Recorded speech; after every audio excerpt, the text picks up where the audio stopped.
Welcome back to Newsmakers. I'm Tim White alongside 12 News Politics editor Ted Nesi. Our guest this week, Congressman Jake Auchincloss from Massachusetts. Congressman, I want to go over the border of Rhode Island. Biggest story right now, the Washington Bridge that carries I-195 into and out of Providence. You pressed the head of the Federal Highway Administration on what they're doing very early on in this entire crisis. But your constituents are impacted going into, maybe commuting into Providence.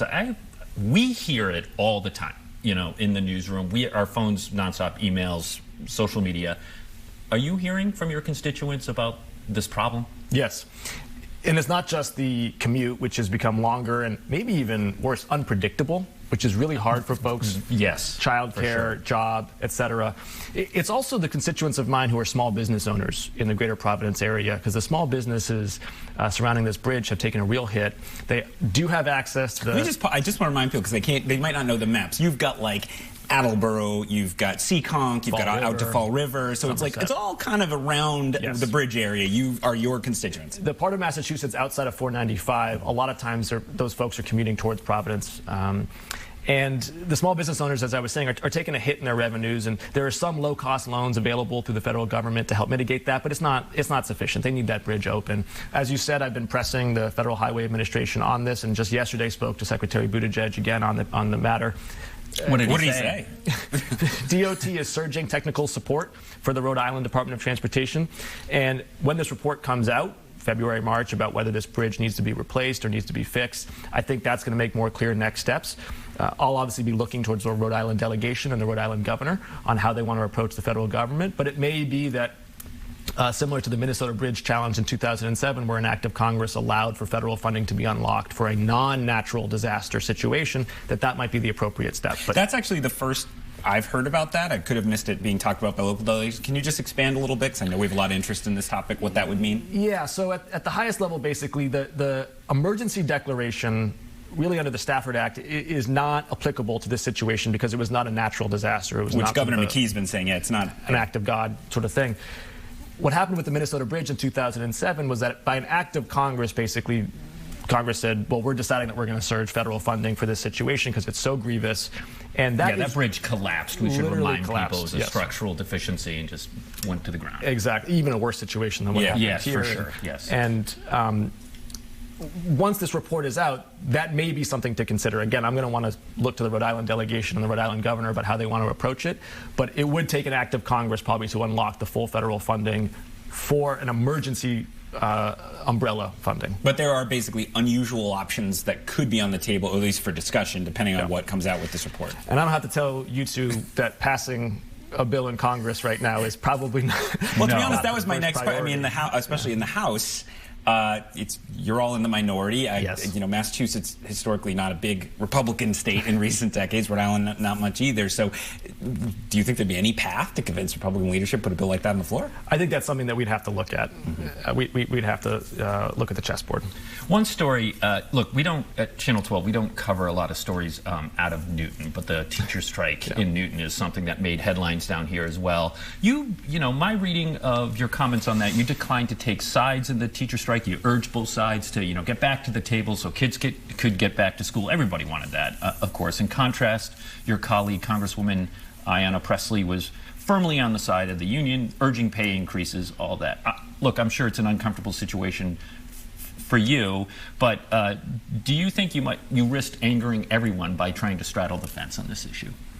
No, and I don't think I tried to straddle the fence. I tried to center the students in this. The students are the ones whose lives were disrupted, and I thought the situation was deeply unfair to them and to their families. They belong in school, and particularly on the heels of the COVID closures, when we know we're grappling with learning loss for literacy and for math and for socio-emotional development.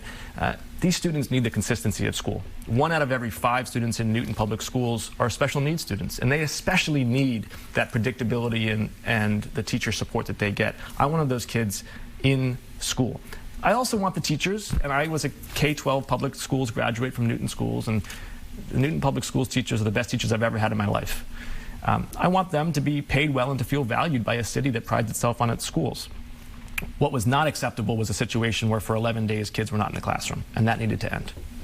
I want to ask you about an interesting exchange you had you're on the China Select Committee. This is created specifically by the House leadership to look at America's competition with China. You had former Secretary of State Mike Pompeo in there recently, and it seemed like he was expecting kind of a polite discussion society, and you kind of went after him on his position on the January 6th riots, as well as whether he's truly saying affirmatively that Donald Trump lost that election and Joe Biden won. His pushback to you was, well, this was supposed to be bipartisan, and you ruined it, Congressman, by bringing all that up. I mean, is there a risk there? Are you supposed to be doing the foreign policy ends at the water's edge thing when you're in that kind of discussion?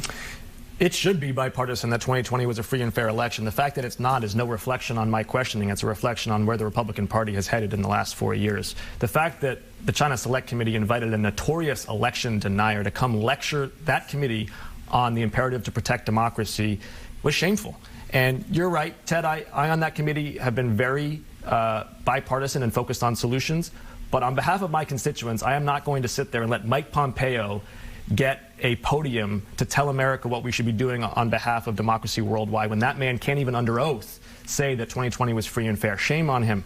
Do you find your Republican colleagues, you'll read when you read the Beltway press, that a lot of Republicans privately will, it sounds like, kind of groan to their colleagues, like, Trump, he makes our life so difficult politically. We know January 6th wasn't good, but we can't say that anymore. Do you hear those kind of things? You do? Yes. I don't know. What do you make of that, I guess? Because it's not how most of them talk publicly. Agreed. I would say, round numbers here, 2/3 of Republican members of Congress, House and Senate, privately despise Donald Trump and recognize what an embarrassment he is to our republic. They're afraid of a primary. Just be flat out. They're afraid of a MAGA challenger. And very few of them, unfortunately, have demonstrated the political courage to stand up for the basic tenets of our democracy. I'm not talking about agreeing with Democrats and everything. That's not what I'm saying. They are well within their mandate to contest on policy. I'm talking about supporting free and fair elections, which is the bedrock of our constitutional republic. And unfortunately, too many of them have flinched from that responsibility. We have about a minute left, maybe a little over. I want to ask you this, kind of wonky, but on the flip side of the whole immigration debate, you want to encourage more immigration in one area by adjusting the Labor Department Schedule A Group 1 occupations list for expedited visas. Sounds technical? Explain it in a minute.